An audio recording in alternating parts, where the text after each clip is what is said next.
was 16 that I was taking my steps to becoming an NHL hockey player when I entered this town, and that unfortunately did not happen. One of my biggest fears was what I was going to do if I wasn't a hockey player playing professional hockey, and I'm going to tell a little bit about my story, but then I'm going to talk about what I'm doing today. So I'll start with thanking everyone in this room. If you were there when I went through my injury, if you're someone that heard about my story and you supported me in any way, thank you. And you are the reason I'm standing here today. I believe that, my family believes that, so thank you very much.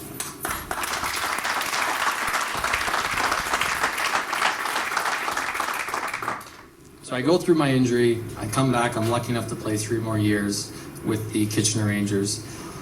And then I decided to move on from playing. And at that point, I had no idea what I was going to do. I was finishing a degree that I wasn't that passionate about. I told myself I wasn't going to get back into hockey because I just was going to avoid that. I finished playing, I'm not going to coach, and I'm now the assistant coach of the men's team at the University of Waterloo, having a blast. But I wanted to chase something new.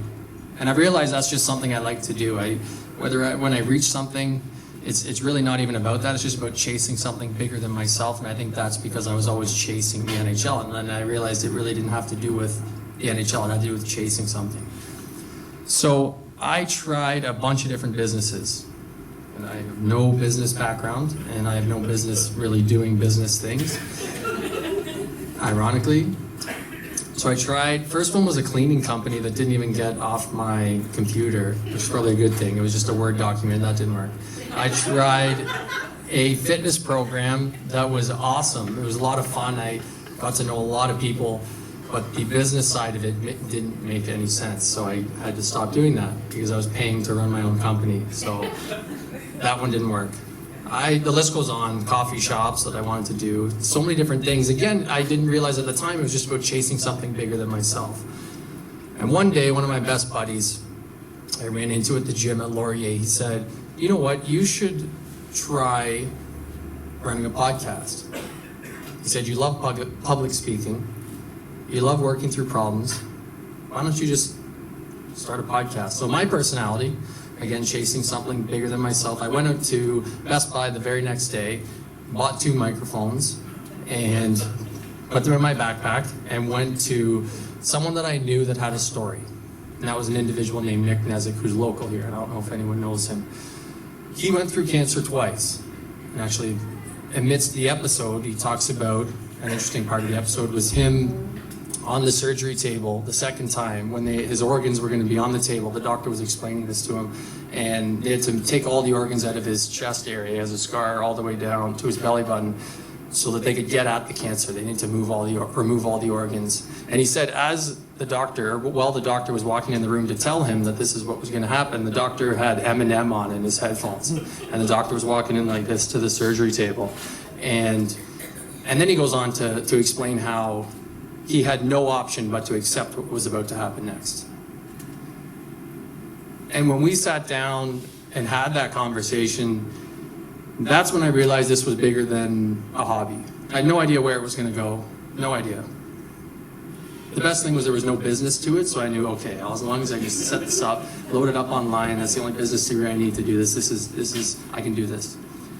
So then I went to Amber, another girl in town, amazing woman who's living life with cystic fibrosis. And we had a similar conversation. With her, we talked about the idea of being told that your life is going to be shorter than your husband's. And that's when things took even a bigger step of, wow, this is going to be something special. And then I did an episode with a boy named Ryan Martin locally who had bipolar disorder, denied it for a year, and then finally accepted it, got on the medication he needed, and about 2 months ago, he just finished biking across Canada.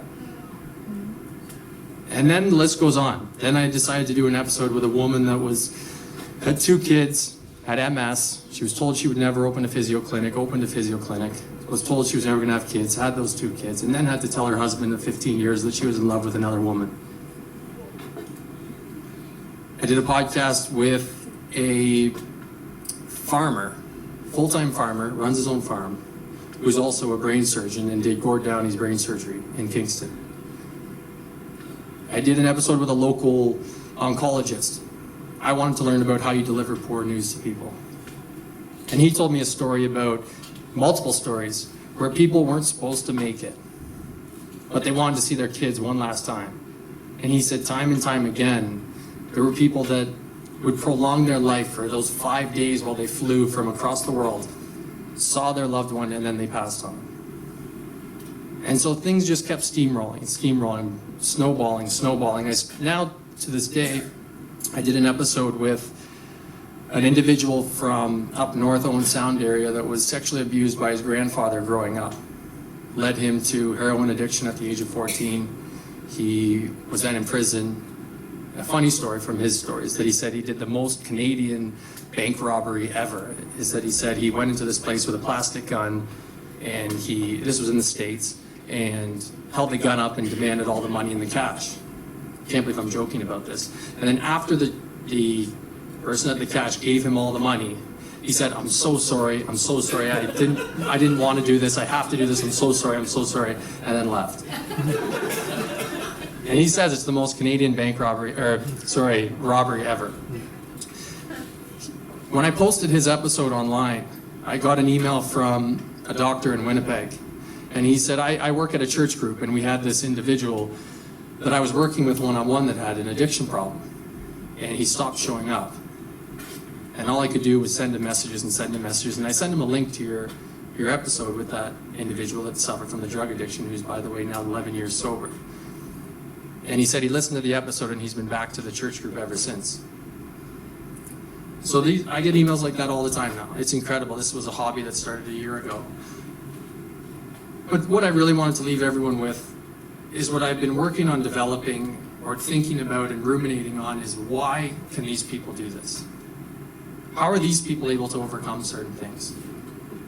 And I thought, is it how they were raised? Maybe, but no one wants to hear that because that's not fair. If we say, well, you should have been raised differently, so when you get dealt this bad news or when your alarm doesn't go off at 6 a.m., you're going to be late, or it's raining out, whatever the adversity is, it's not fair to say, oh, well, it's how you're brought up. So I wanted to think deeper of what is it that we can all do that raises our ability to be resilient. And I came up with this idea. It's basically resilience, but I like to use the word shockproof. And so what is shockproof? I look at all the guests I've had. I've had 55 guests on the podcast now with incredible stories. And what is it about them? Or what is it about us that we can do that raises our ability to be resilient? Because it's not fair for me to stand up here and say that, oh, if I'm dealt news that I have a certain disease or something, that it wouldn't bother me or it wouldn't cause me issue or I may not be able to deal with it. That's not fair to say. And it's probably not true. But what is it that we can do on a daily basis that raises our ability to be resilient? And so this idea of being shockproof. My best friend once told me that we all have this pot as an individual of what we can handle. And if you don't deal with the things in that pot, everything's always getting thrown in there, all the challenges we deal with, all the adversities, all the frustrations. If we don't deal with what's in that pot, one day it's going to boil over. And we're unable to deal with what we have to. And I have this mission now, since meeting all these incredible people that are regular human beings, I have this mission now to be as shockproof as I can. And now how do we become more shockproof? How do we raise our resilience on a daily basis? And hopefully so much so that if something bad happens, we're even resilient to the worst of what could happen. Because the people I talk to actually go through the worst of the worst. So we know it's possible to be that resilient. So how do we get there? I could go on a list of 20 things, but I think I'll point out a couple of the most obvious ones to me. One, I'm more aware of myself now. And one thing I noticed is, and in other people, is we don't like to be alone with our thoughts. How many people get in their car and the Bluetooth's hooked up to our phone, we call someone right away? When we drive. We have to drive over 30 minutes. Oh my God, I better line up 16 podcasts, 4 phone calls. I better schedule something because I don't want to just sit there with my thoughts, get the radio cranking, because something negative might pop into my mind and I don't want to have to deal with that right now. We need to get better at being alone with our thoughts. That's one thing. The other thing is dealing with little issues that aren't a problem until they're a problem. So many little conversations that we could have right away when we know we need to, before the emotional thoughts come in and say, no, don't do that, you might hurt their feelings, or no, don't deal with that, it's going to be a big issue, don't.